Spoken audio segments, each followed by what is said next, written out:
beyond attitude and teammates, what are some of the things that you like the best?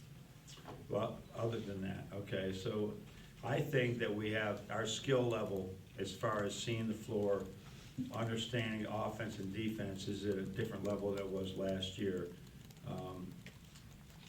Just because they're just more familiar with it. And we've worked a lot on it all last year and now, but we're having, you know, the Aubreys and the Mohammeds and guys like that. The game was moving so fast, the game has slowed down for them.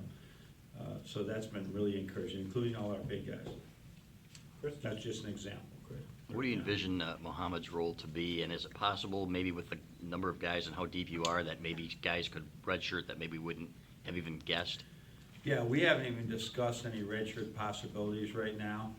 You know, Mohammed is not of a young age, number one, but he's got his work cut out for him to get the maintenance he had last year, that's for sure.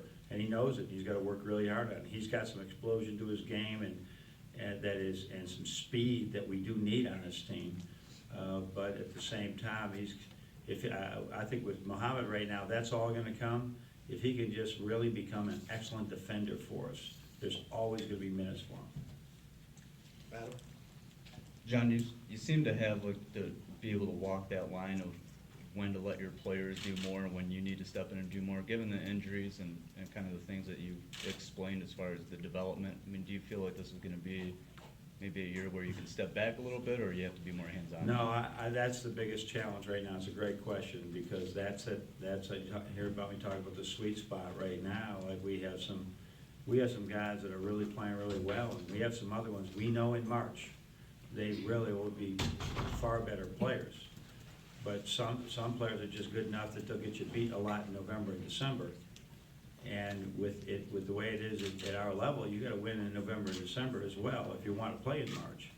So that's the balancing we're trying to do. How do we speed these guys up, where some guys might be just more solid right now, while we go with the other ones. So treading that line right now is difficult. Of how much do we just let people play, or probably push the young guys? How much do we run what we run and just let them go? But every day we think about it, believe me, because that's the key to it. Yes? Could I follow up? Yeah. Last year, Mohammed and Aubrey obviously getting a lot of time to develop, and I think touched on it a little bit with Chris, but does that, I mean, that's got to give you a little bit of, looking for the word, it's a positive, I guess. Well, it is. They're not running around, you know, blind right now. But there's more expectations when we did put that in. Now you got to have that next level. Last year you were trying to figure out what you had to do. Now you got to try and figure out, all right, what's the opponent trying to do, and where do my teammates need me? So there's still more that they have to continue to do, but it certainly is better than them not playing at all last year. Come back to Chris. A couple things. Mo Wagner, what has he shown early? And his head's probably swimming a little bit, Yeah. but what do you think about We're his? trying to teach him two positions. You'll see him today a little bit playing a forward, but at 6'10" and a half, he can play inside, or he can play it in the middle. Just hasn't shown that physical ability to rebound yet. He will. He will. So he's really a talented young man. And as I tell you every time, you're going to see a moment here, wow, that was awkward.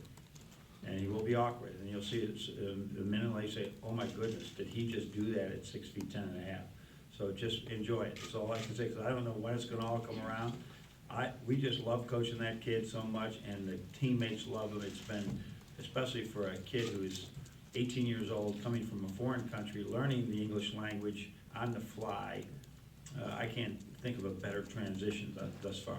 And do you expect him to play? And then with that length that you have among your big guys, does that kind of change your approach defensively about what you want those guys to do around the rim? Yeah, we can do some things defensively to play zone with that type of height if we want to play both guys. A lot of answers still to go there, but he's got to find. We got to find minutes for him.